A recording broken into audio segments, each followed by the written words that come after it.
Mpox, पहले मनीपॉक्स कहते थे, एक घातक बीमारी है।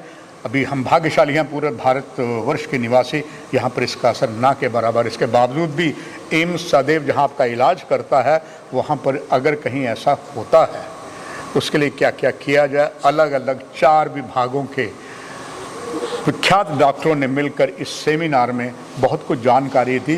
वो जानकारी जो दी है वो आप पर हम अब बताने जा रहे हैं। डॉक्टर स्वाति राजपूत हैं। डॉक्टर साहब, आपका स्वागत है। आपने बहुत अच्छा विद्यार्थियों को, स्टूडेंट्स को, इवन स्वयं सन ऑफ द सॉइल हमारे प्रोफेसर डायरेक्टर शक्ति गुप्ता साहब भी थे और भी थे, आपने बहुत महत्वपूर्ण जानकारियाँ दी। एमपॉक्स के बारे में जो आपने जानकारियाँ दी वो क्या है डॉक्टर स्वाति राजपूत, और उसका लाभ कैसे सभी उठा पाएंगे? सबसे पहले तो नमस्कार। मैं अपने सारे दर्शकों को सबसे पहले तो ये बता दूं कि आज ये जो कार्यक्रम हुआ है, ये इसके बारे में पता बहुत लोगों को है, लेकिन इसकी जागरूकता बहुत ज़्यादा नहीं है। उस जागरूकता को बढ़ाने के लिए हमने ये कार्यक्रम किया था, और इसके लिए सबसे पहले तो हमारे respected director sir, superintendent sir, सारी फैकल्टी जो सपोर्ट करती है, जो हमारा साथ देती है, उसका बहुत बहुत धन्यवाद। बिना डायरेक्टर सर के सपोर्ट के, एक सोच के ऐसे कार्यक्रम नहीं हो सकते हैं। दूसरा मैं आपको ये बताऊं कि ये जो मंकी पॉक्स वायरस है, इसका हमारे शरीर पे, हमारे स्वास्थ्य पे बहुत गहरा असर होता है।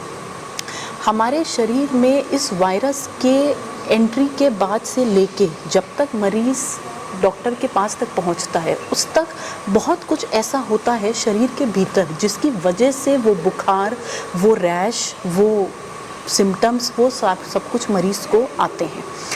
तो जब ये वायरस हमारे शरीर के अंदर जाता है, तो ये जो सारी छोटी छोटी सारी गंभीर बातें हैं, ये हमें तभी पता चलती हैं जब इस तरह के कार्यक्रम होते हैं। नहीं तो आम जनता को ये सारी चीज़ें नहीं पता होती हैं। और जब ये वायरस हमारे अंदर आता है, तो इस वायरस के अंदर बहुत सारे प्रोटीन्स हैं जिनको हम कहते हैं वायरल प्रोटीन्स। ये प्रोटीन्स एक बार जब हमारे शरीर में ये वायरस आ जाता है, वो हमारे सेल की मशीनरी को यूटिलाइज करके, उसको हम मॉलिक्यूलर भाषा में कहते हैं रेप्लिकेशन, ट्रांसक्रिप्शन और ट्रांसलेशन। एक बार जब ये वायरस हमारे शरीर के अंदर आ जाता है, इसका रेप्लिकेशन होके इसकी बहुत सारी कॉपीज़ बन जाती हैं, और उसके बाद mRNA बनता है, और mRNA बनने के बाद प्रोटीन्स बनते हैं। वो जो प्रोटीन्स हैं, वो जब हमारे सेल के साथ, शरीर के पेशेंट के सेल के साथ जब रिएक्ट करते हैं, तो बहुत सारे मैकेनिज़्म होते हैं। उन मैकेनिज़म्स में हमारे जो ये बहुत सारे प्रोटीन्स हैं, ये एक एक करके हमारे सेल की मेम्ब्रेन के ऊपर जो रिसेप्टर्स होते हैं, उन रिसेप्टर्स के साथ जब इनका रिएक्शन होता है, तो एक सीरीज़ ऑफ रिएक्शन शुरू हो जाते हैं, जिसकी वजह से हमारा इम्यून सिस्टम सप्रेस होने लगता है। जब हमारा इम्यून सिस्टम सप्रेस होता है, तो बहुत सारी चीज़ें जो हमारी इम्यूनिटी हमें बचा लेती है, वो हमें नहीं बचा पाती है। और जब वो नहीं बचा पाती है, तो फिर वो मैनिफेस्ट होने लगते हैं, कभी रैश के फॉर्म में, कभी फीवर के फॉर्म में, कभी एब्डोमिनल पेन के फॉर्म में। इसलिए ये जागरूकता बहुत ज़रूरी है। दूसरी बात, जब हमारी इम्यूनिटी गिरती है या जब हमारी इम्यूनिटी पर असर होता है, तो इम्यूनिटी पे असर होने की वजह से बहुत सारे हमारे साइटोकाइंस होते हैं, इंटरल्यूकिन्स होते हैं, ये सारे वो रिएक्शंस होते हैं जो इम्यूनिटी के सप्रेस होने के बाद हमें नज़र आने लगते हैं। जब हम उनका लैब का डायग्नोसिस करते हैं, जब हमें उनके बारे में पता चलता है, जब हमें पता होगा कि शरीर के अंदर क्या हो रहा है, हम इलाज उसका तभी कर पाएंगे।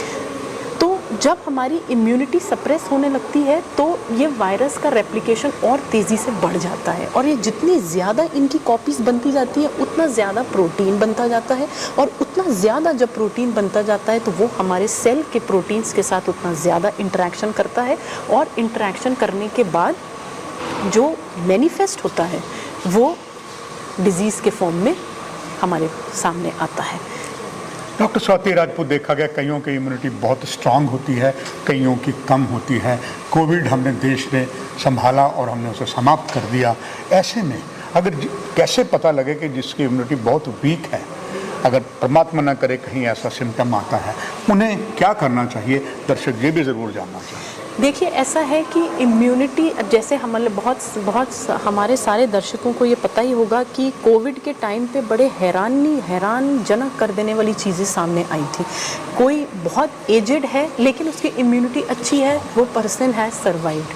25, 30, 35 ईयर्स के लोग जिनको सपोजिटली हमें लगता था कि जिनको कुछ नहीं हो सकता, वो दे हैव एक्चुअली कोलैप्स्ड। तो वायरस एक ऐसी चीज़ होती है कि वो आपके किस रिसेप्टर पे रिएक्ट करके कौन से पाथवे को एग्रवेट करके किस समय आपकी इम्यूनिटी नीचे ले आए, आपको नहीं पता होता। और इसीलिए जब हमें ये मैकेनिज्म पता होते हैं तभी हम ड्रग्स, ट्रीटमेंट्स, वैक्सीन जो उसके साथ चल सकती हैं, जो हमें इलाज दे सकती हैं, हम तभी उसके साथ बाहर भी आ सकते हैं जब हमें ये पता हो कि एक्चुअली अंदर मॉलिक्यूलर लेवल पे हो क्या रहा है।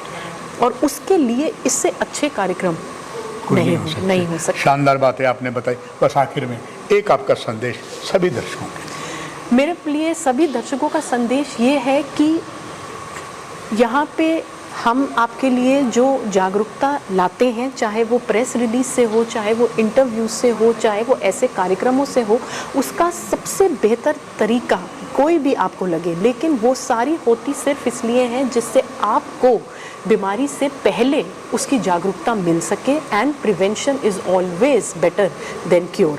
प्लीज़ आप इस पर चलें और ये जितनी भी जानकारी आपको मिलती है, प्लीज़ इसका ज़रूर से फ़ायदा उठाएं। और सिर्फ फ़ायदा ही ना उठाएं, अपने आसपास के लोगों को भी इसके बारे में जागरूक करें। आपका डॉक्टर स्वाति राजपूत बहुत बहुत धन्यवाद। दर्शकों, आपसे भी इजाज़त लेते हुए बस ये कहते हुए, एम्स इलाज के साथ आपको बहुत सी जानकारी देता, तभी तो कहा जाता prevention is better than cure. नमस्कार।